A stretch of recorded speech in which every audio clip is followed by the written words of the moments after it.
Assalamualaikum.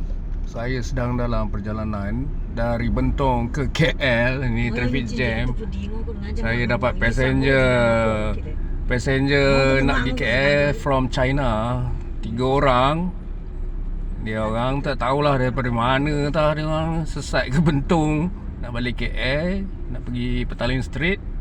Ini orang taksi tadi, dia tunggu cari transport. Jadi orang taksi dia minta komisen je lah RM20. Saya dapat RM170 bersih nak balik KL. Tak apalah, sanggup lah. Ni ambil cash je lah, tak ada pakai app. Tadi ada Bangla pakai InDrive nak balik Banting. Dia nak bagi ikut harga InDrive RM90 je nak balik Banting tu. Jadi bila bagi address tu, saya mak ini macam dalam ladang kelapa sawit ya. Dah nak sampai malam. Lepas tu Bangla tu seorang, barang dia adalah banyak juga tu.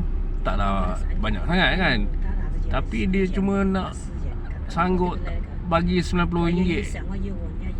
Jadi tiba-tiba ada pula seorang taxi driver tu datang, bro, nak tak ambil passenger China ni nak pergi KL, cash 200, ulur lah dia RM20 kan. Kata tunjuk kat Bangla tu, kau nak bagi RM90. Kalau tu cancel kan lah InDrive tu kan. So itulah, ini masih lagi merangkak ni. Ni dah hari Rabu dah ni, masih lagi merangkak. Saya akan ikut jalan lama lah.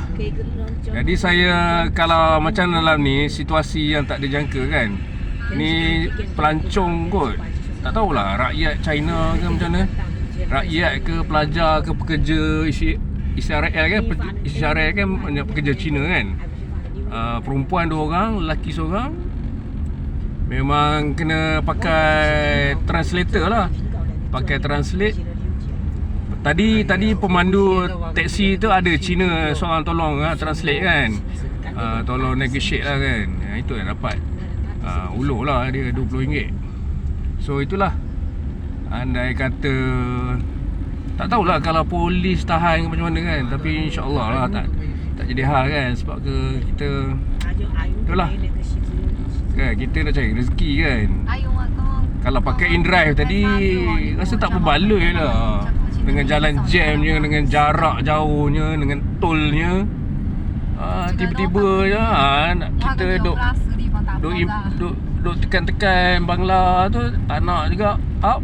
Dia kata keluar balik barang dia. Okey, Assalamualaikum.